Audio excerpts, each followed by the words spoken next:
Bayad na, bayad. Nahanda na yung mga paglalagyan. Pero meron pa tayong mga pinakuha na top box tsaka konting bracket.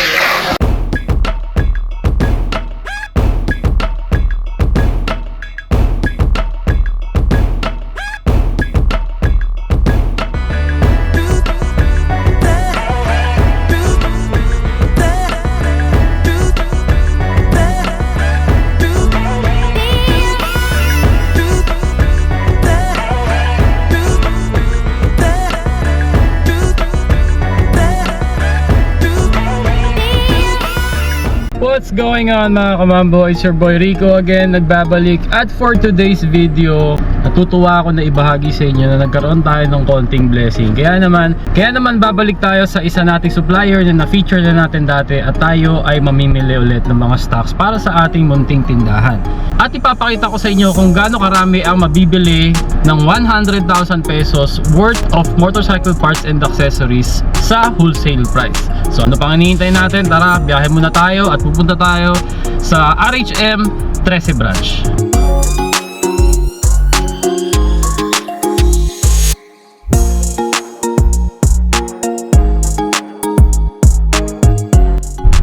Alright, approaching na tayo kay RHM. Ito yung compound nasa kaliwa.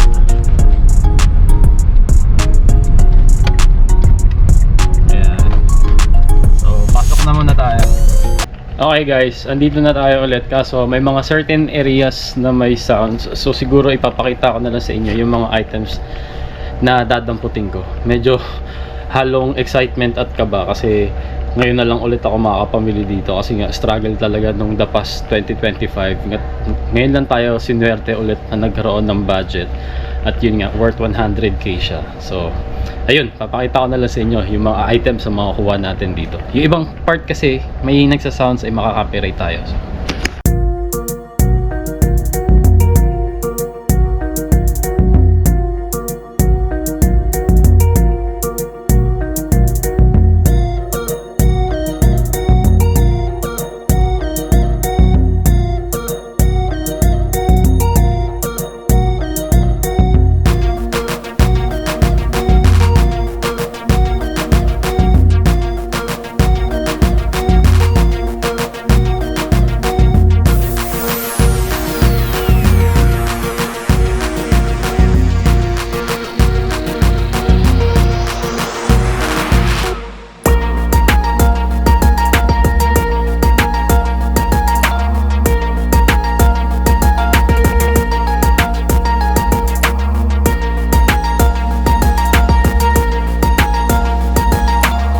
okay guys, napuno na isang cart natin.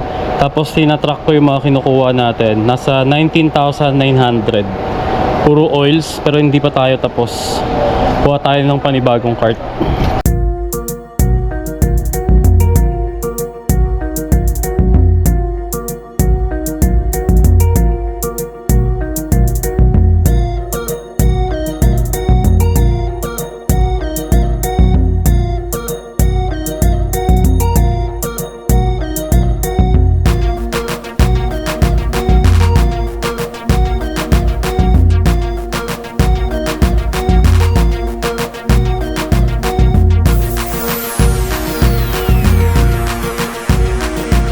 Isang box ng Yamalube Gear Oil Original. Tapos wait lang, sabay ko na iba. Isang box, alam ko pareho to, 100 pieces per box. Top 1 high temp grease, tsaka Pirano high temp grease. Pirano lang pong available. Top 1 wala? Ah okay, sige sige. Pirano. Tama ba? 100 pieces isang box, para nakabox yun lang.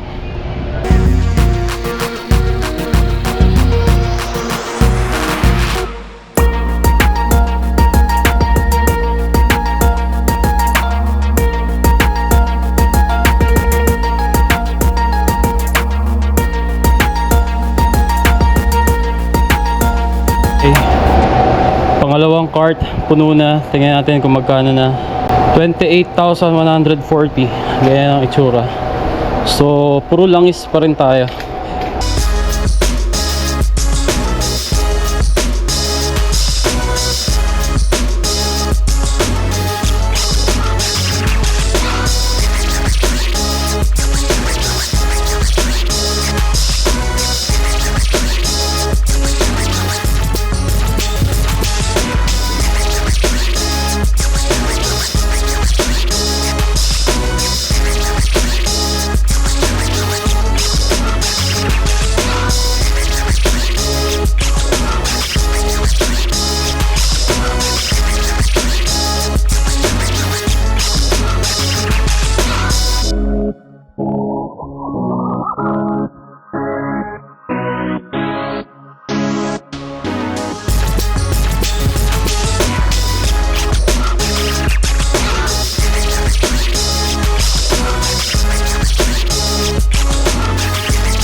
Bayad na, bayad.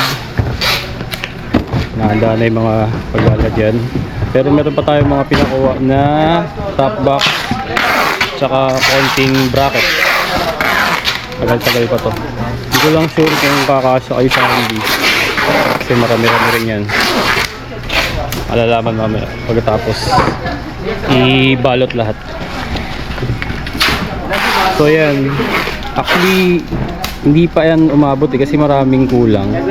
Pero may pupuntahan pa tayo na isa pang supplier, ibang supplier. Yung hindi aabot sa 100k, doon natin pupunuin ng ibang mga stock naman. Kasi marami-rami din doon. Alam niyo yan, na-feature na rin natin sa page yun.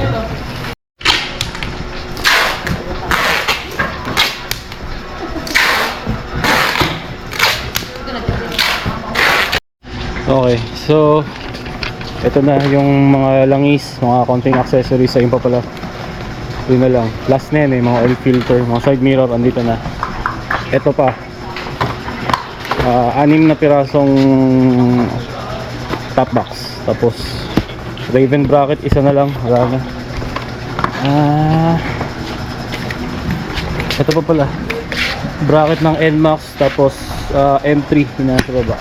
So mamaya i-update ko kayo kung magkano yung magiging total nito lahat.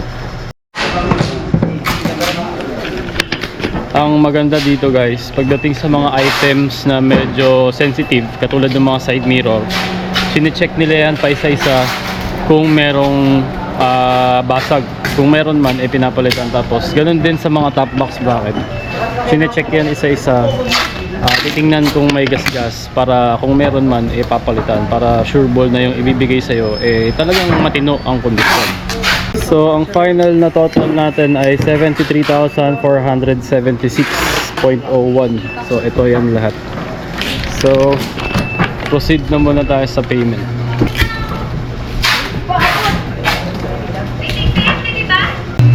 Miss 50 pa lang yan ha. 50 pa lang.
So natapos na rin tayo, 73,400 plus. Ito ang di ko alam ngayon kung paano ko siya ikakamada mamaya sa shop, pero bahala na si Lord. Anyway, uwi na muna tayo, biyahe na muna tayo pa uwi. Tapos siguro at the end of this video, ilalatag natin lahat ng napamili natin. Kulang pa rin tayo ng 20 plus 20,000 plus na halaga ng items. So kailangan natin maubos talaga yung 100k na yun. So pupunta tayo sa isa pang supplier, pero siguro bukas na yun. Ito muna ang asikasuhin ko at ibababa ngayon sa shop. So biyahe na muna tayo. Tapos na ang ating mission for today at nakakuha na tayo ng mga paninda natin sa shop. Pagod, pero sulit ang pagod. Sa pagpapatuloy ng ating video kung saan ang aabot ang 100,000 pesos mo, ay andito tayo ngayon sa isa pa nating supplier. At ito ang P-Mark Motobodega. So itong supplier na to, na-feature na rin natin to dati. Ilalagay ko na lang sa description yung link para makita nyo yung video na ginawa natin dito. So dito naman, more on mga branded parts yung mga nandito. So meron pa tayong around 26,000 na budget. So titingnan natin kung ano yung mga item na makukuha natin dito.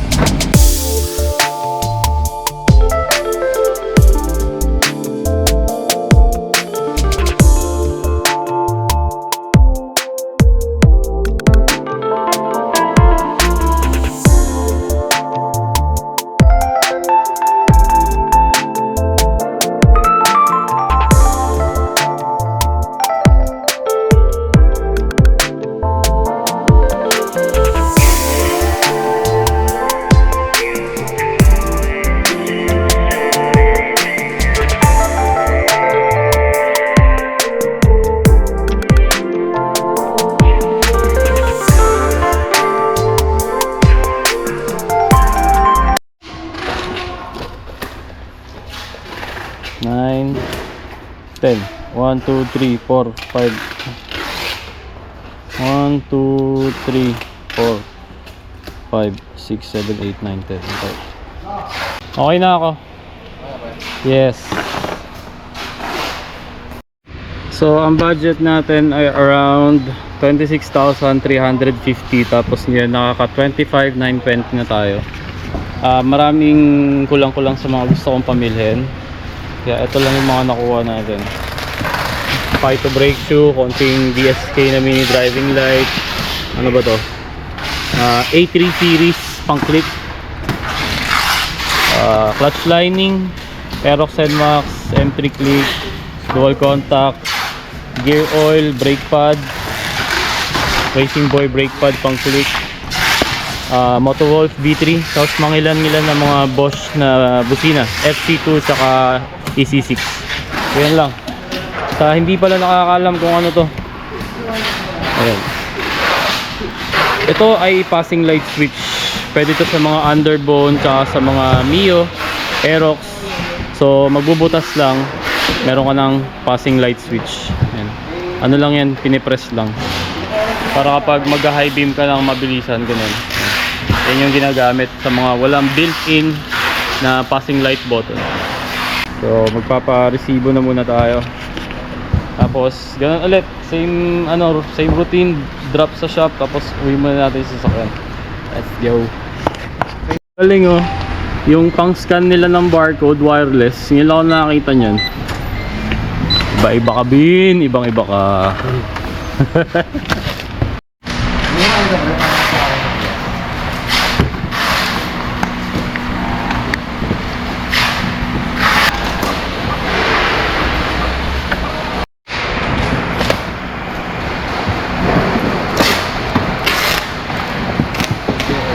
Tapos na anak. Ha? So ang final na total natin ngayon ay 25,980. So meron pa tayong natirang mga 600 plus, pero hindi na natin kasi masagad dahil yung mga ibang gusto nating bilhin out of stock. Pero at least around 100k pa rin talaga yung total ng pinamili natin. So ngayon babalik na tayo sa shop, tapos isang box lang. Boss, thank you ah. Balik na muna tayo sa shop, tapos tingnan natin kung kakasya dun sa sahig natin. Ilalatag natin lahat para magkaroon kayo ng general idea kung gaano karami talaga ang mabibili ng 100,000 pesos mo when it comes to wholesale ng motorcycle parts and accessories. So dumating na tayo sa point kung saan plano sana natin ay ilalatag lahat para makita nyo talaga kung ano yung mabibili ng 100k. Pero dahil masikip yung ating tindahan, hindi na natin inalis sa box. Pero para magkaroon kayo ng idea ay eto siya. So ito yung mga samut-sari nating langis: Pertua, Honda, Shell, RC919, Yamalube. Tapos dito naman mga horns, side mirror, relay. May langis pa pala dito.